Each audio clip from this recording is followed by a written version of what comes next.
Hi boys and girls, welcome back. Today I'm going to read a fun book, but before I start I'm going to do our riddle. What do you get when you cross a thought with a light bulb? The reason I said that joke is because we're reading Your Fantastic Elastic Brain. It's written by Joanne Deek. She's a PhD, which means she studied a lot, and illustrated by Sarah Ackerley. Your Fantastic Elastic Brain. What does your brain really do? Does it fill the space between your ears? Well, yes, but your brain does so much more. Look at their brains.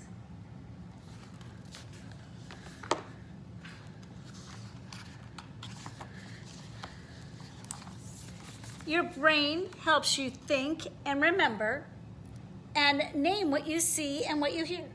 It lets you move your body and feel both touch and emotion.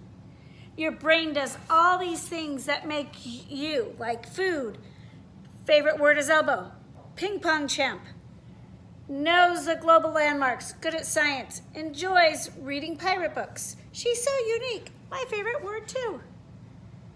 Your brain makes you, you. So what is your brain? Is it a muscle? No, the brain is an organ in your body. It is made up of cells and tissues. The brain controls everything you do, everything you think, everything you feel, even everything you dream.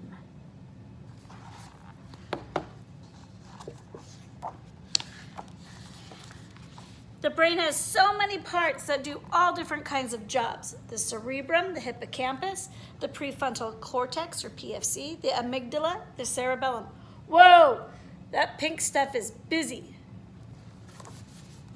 The cerebrum, that is all of this part right here, the turquoise-ish blue part.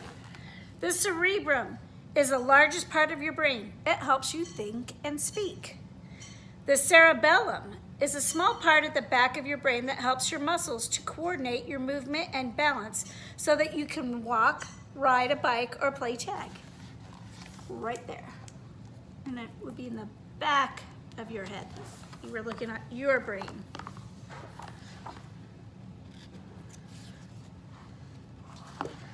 The prefrontal cortex. The PFC is part of your brain behind your forehead and lets you make plans and decisions. The hippocampus, like right there, is at the center of your brain. It works like a file cabinet to help you store and find memories. It's the hippocampus. Then we get to the amygdala. Amygdala is a tightly packed group of cells deep within the center of your brain that controls your emotions. Kind of like an almond shape. Right there, it's yellow. Neurons. Neurons are everywhere in your brain. They are tiny brain cells that make electrical signals to send messages to other cells in your body, telling them what to do. That's what a neuron looks like.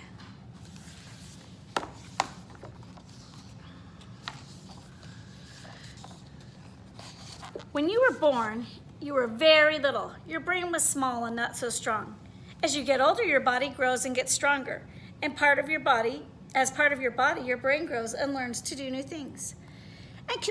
And you can make your brain do even more. Your brain goes very fast during the first 10 years of your life. This is the magic decade when you can help your brain grow faster and be more powerful. Just like lifting weights helps your muscles get stronger, learning new things strengthens your brain.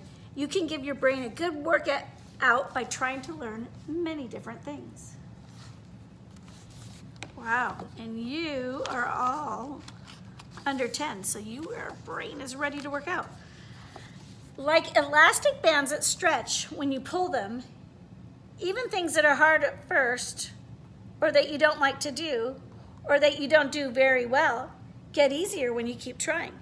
Think about the first time you played soccer. You probably couldn't kick the ball far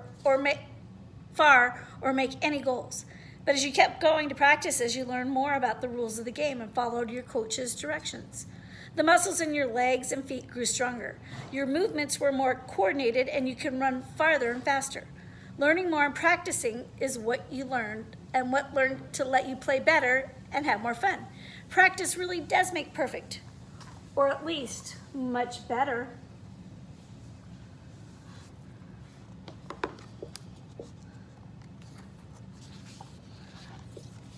Even when you make a mistake while you're learning something new, you are still training your brain.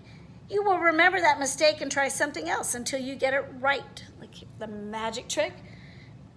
Making mistakes is one of the best ways that your brain learns and grows. If you aren't willing to risk being wrong, you won't take the chance that stretch your elastic brain.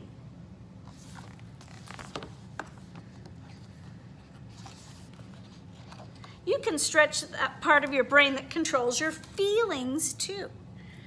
If you are frightened about taking a risk, like learning to swim, finding the courage to put your face in the water, stretches your amygdala. It will remind you that you overcame your fear. So you will be braver the next time something scares you, like diving into the water.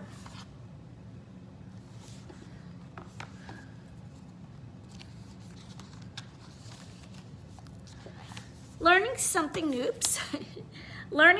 new causes the brain to grow, more connections among the neurons. With more connections, the neurons can send and receive more messages. These connections help to stretch a part of your brain and make it more elastic so that it can hold more information and ideas. How does the brain stretch and grow? A word that begins with neuro has something to do with the brain. A sculptor molds or shapes or carves things out of clay or wood or stone. So you shape your brain when you make it bigger by adding new things you know and can do. You are a neurosculptor. Making your brain bigger and better. When you learn something new, you're building on what you have already learned. In the same way that your muscles and your bodies work together when you want to lift a heavy object or kick a ball. The different parts of your brain work together when you're learning something new. The amygdala makes you want to learn the piano. See, my brain just grew because I made a mistake. The amygdala makes you want to learn to play the piano. The cerebrum helps you decide to practice. The cerebellum calls up memory of watching and listening when your piano teacher showed you how to play a new piece of music. Then your cerebellum sends messages through neurons to the muscles in your wrist, hands, and fingers so that you can hit the right notes. The next time you play that piece of music, the parts of your brain and body will know how to work together and you will play the song more easily. So these are all the parts of the brain that get used when you learn something new. The brain that makes you really is an amazing organ. Another brain growth. It controls what you think, do, feel, and remember. Your brain is growing very fast during the first 10 years of life, and now we know that you can help it grow. When you try hard to learn something new, connections grow from neurons and attach to other neurons. Then your brain can send messages faster, making part of your brain bigger and stronger. Making a mistake really helps you learn because your brain keeps trying new things and stretching until you figure out the answer to a problem. You are shaping a more elastic brain when you learn new things that build on what you already know.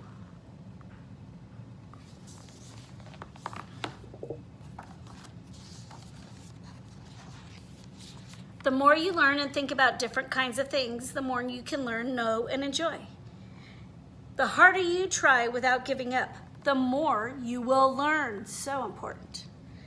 You really can train your brain to be fit and strong and to keep stretching and growing throughout your whole life.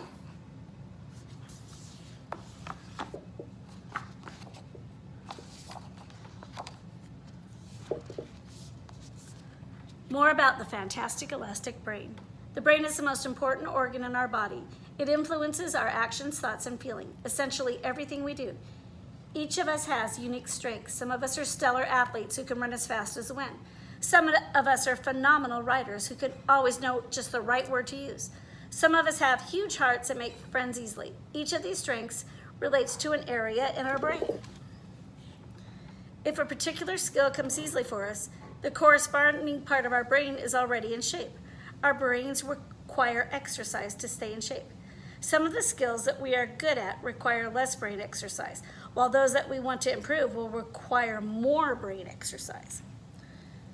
Now, for the good news, we can strengthen our brain and learn to do new things through effort and practice. There's even better news. Making mistakes is an important part of this process. When you make a mistake, your brain learns to identify what didn't work quite right so that you can try a different strategy the next time around. The anterior cingulate cortex, also known as a mistake filter in our brain, is only activated when a mistake is made. Trying out a new strategy leads to skill improvement and brain growth. How can I help my brain grow? Each of us is a neurosculptor. Like a fabulous artist creating an original design, we are actively responsible for creating the design of our own brain. Try answering some of the following questions to figure out where your brain has room to grow. What are you really good at doing? What things do you really want to be good at doing? Who do you know who is really good at something social or emotional, like helping or being kind to others? Who do you know who is really good at something cognitive, like thinking or being good at school?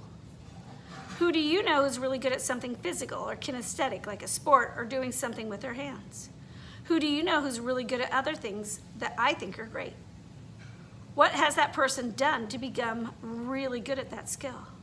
What can you do to become better at the things you want to be really good at doing? There is no one way to design a brain either. We can develop our brains in all kinds of ways: social, emotional, cognitive, physical, musical, theatrical, environmental. The list goes on and on. What matters the most is that we define the areas of brain growth that are most important to us and then take the necessary steps to make it happen. And that is the end. Your fantastic elastic brain. So the good news is your brain is always growing. And when we make mistakes, it continues to grow. It actually grows more. That's amazing. So you ready for the riddle? What do you get when you cross a thought with a light bulb? A bright idea. Silly. I miss you. I love you. I'll see you soon. Bye-bye, boys and girls.